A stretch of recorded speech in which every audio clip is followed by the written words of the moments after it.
You may have seen our angry colony, and it's one of the first videos that we posted, and I'll stick a link to it in the description. This is it.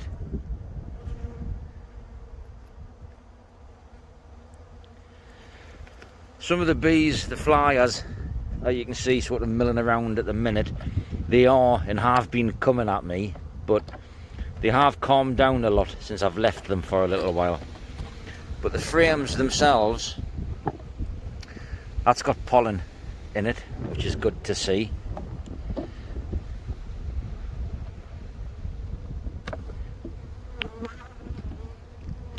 There's pollen in this one. A little bit of honey in the corners.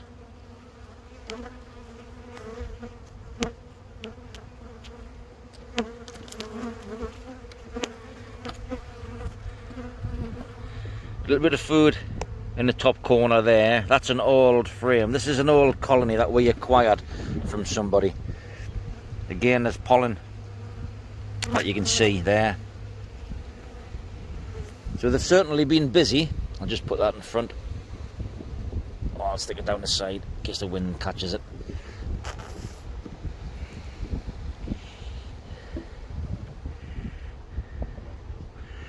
Now I don't know if you can see that. The camera's not going to pick it up, I don't think. But there's eggs in the cells. Again, there's pollen on this side. Lots of food. But we've got a drone laying queen. I don't think it's a drone layer, as in a worker bee, which is not fertilised and shouldn't be laying eggs at all. I don't think it's a worker bee because the cells have one single egg in them. So what I'm going to do is find the queen, I think. I may leave her in there for a little bit longer, and then when it's a bit of a warmer day, I'll come up and do it again. But I think what I will do with this one is I'll unite this colony with another colony that we have in our mating apiary, and I'll use these bees, which, although they're not queenless, they've been queenless for a fertile queen, and I'll use these to pack out our mating yard. Because these bees themselves, these are nice gentle bees.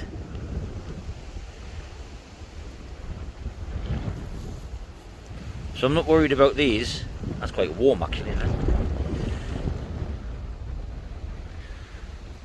So what I'll probably do with this, because they are doomed, if you like, without a queen that's laying eggs or fertilised eggs, I'll probably move them during the day and let the foragers just become lost, and then these I'll take down and put them into our cell builder. You can see the queen here on the frame. We just put her down. So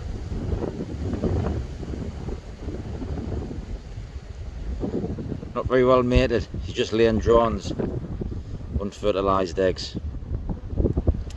So unfortunately she's kind of signed her own fate.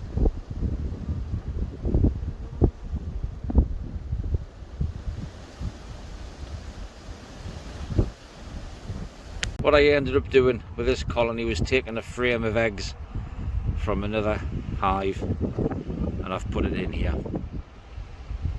So the queen is now gone, and the eggs that are in there, when they hatch into larvae, the young stuff, they should select the ones that they want, or as many as they can, and they should draw out new queen cells and power feed those larvae to become new queens. So all being well, they'll do that, and that's what will happen. But I will take bees from here and reduce it down once I see a queen cell capped and closed off. I need to leave the super on because that's where the food is. There's very little, if any, really, in the brood box, and they need to start bringing that down. There's no queen excluder because there's no queen. This top box I've left just with insulation in, just to give them a little bit of warmth. So I don't want to change too much, although I have taken the cover off them. But that wasn't really affording them much insulation. Let's see what these are doing. Just hanging on, overspill. So that's what I'll do. I'll take some of them, I think, and I may reduce them down to a nuke when I see a queen cell. I'll have to have a think of that, just to keep them tight. And then the queen can go off, get mated, all being well, come back, and then they can start again. But a lot of these bees will end up in the cell builder down in our mating apiary.